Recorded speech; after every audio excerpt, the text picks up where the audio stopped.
Letakkan batu pertama Kodim Puncak Ilaga di distrik Gome, Kabupaten Puncak, dan perkembangan akan dilaporkan kesempatan pertama Kapolda Papua.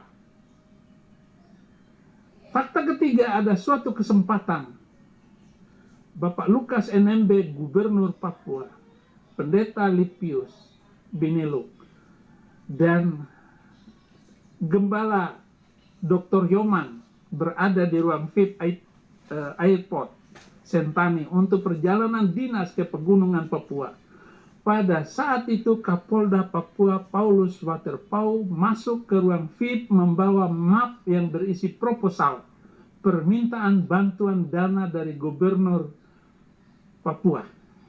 Paulus Waterpauw, Kapolda Papua, sampaikan kepada Gubernur Lukas NMB, Bapak Gubernur, kami ada kegiatan, saya minta bantuan, ini proposal kami.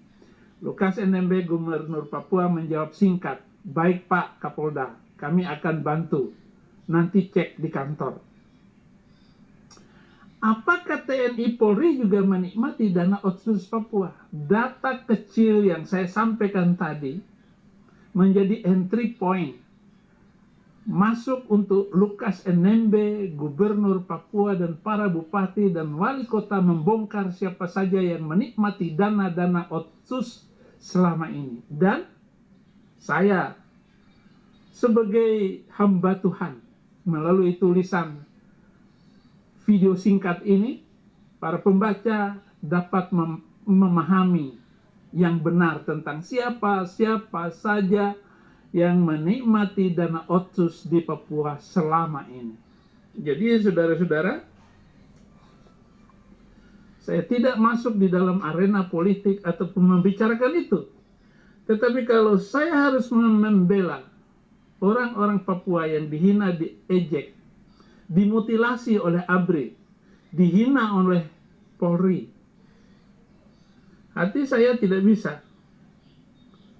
Saya tidak bisa diam untuk membicarakan dan menyampaikan masalah ini.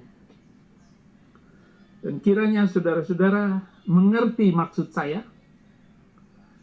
Ini bukan politik praktis, tetapi menyampaikan berita sebenarnya. Jangan terlena oleh di bangsa ini. Jangan sampai Pak Menko Polkam, gubernur minoritas, ditekan. Tetapi gubernur DKI, jangan sampai Anies Baswedan lolos dari ancaman hukuman karena dia jelas-jelas banyak melakukan penggelapan terhadap anggaran DKI. Itu bukan miliaran, triliunan. Dan jangan sampai karena uang triliunan ini dibagi-bagi oleh Anies kepada para pejabat sehingga tertutup aliran dana itu ke atas, ke bawah, ke samping kiri dan samping kanan. Nggak mungkin Anies tidak membagi uang itu sampai kepada mak-mak pendukung Anies. Ini yang saya perlu katakan. Jangan sampai seperti Somad masih tetap aman sampai sekarang. Sementara MKC karena minoritas itu diberatkan hukumannya 10 tahun penjara. Sementara si Somad itu yang menjadi sumber kekacauan menjadi sesuatu yang melecehkan hukum Indonesia.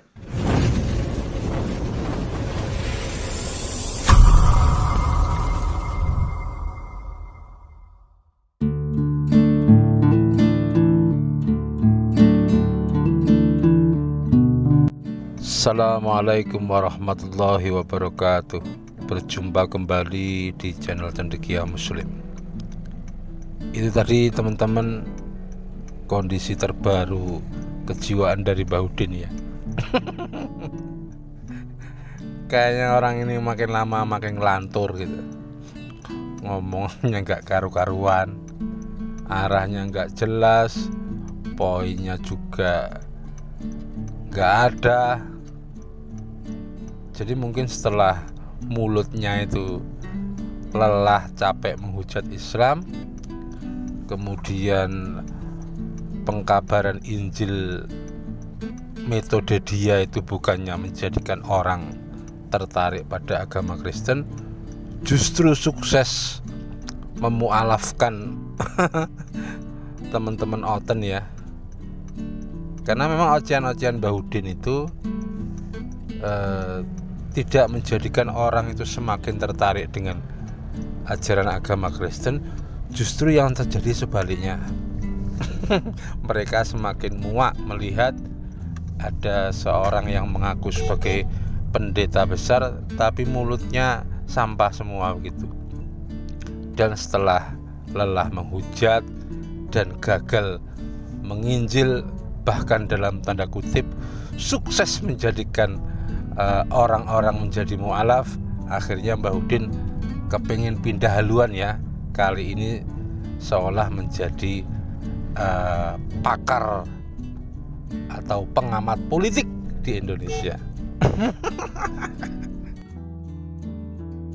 Teman-teman sekalian, kalau kita perhatikan dalam beberapa konten Bahudin ya, yang makin lama makin sarap, kerap kali Bahudin menunjukkan dukungannya kepada Papua Merdeka, dan yang terbaru juga memberikan support kepada Lukas NMB ya.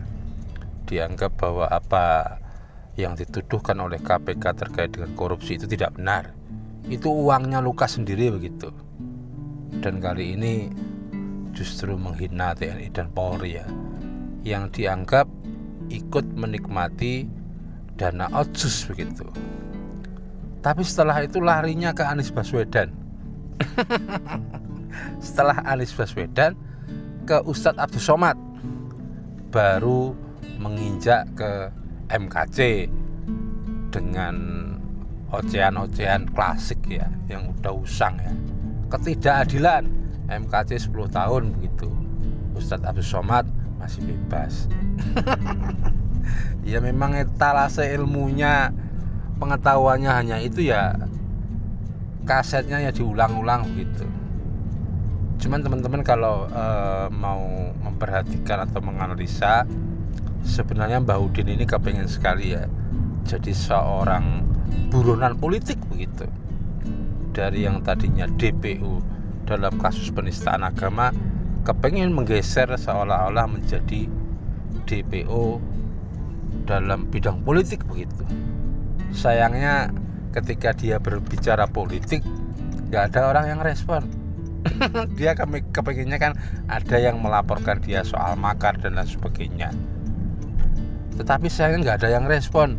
Dari netizennya dia sendiri juga menyalahkan Bahudin ya, ngapain bahas-bahas politik. Mukanya aja gak cocok untuk bahas politik. Sebenarnya agenda tersembunyinya itu dia kepengen dilaporkan dalam hal politik dan nanti menjadi DPO politik, jadi tersangka dalam kasus-kasus yang terkait dengan politik dan menjadi buronan politik. Dan itu dia harapkan untuk menjadi modal minta suaka politik. Sayangnya nggak ada yang respon gitu. Oke teman-teman, itu ya kondisi terbaru kejiwaan Bahudin. Dan insya Allah makin lama ini makin memasuki stadium 4,5 ya. Oke, demikian kita saksikan orang yang gemar menghujat Islam, semakin lama hidupnya semakin tidak jelas, semakin tidak berkah, dan hidup dalam kesempitan dunia maupun kesempitan batinnya. Demikian kurang lebihnya, mohon maaf. Assalamualaikum warahmatullahi wabarakatuh.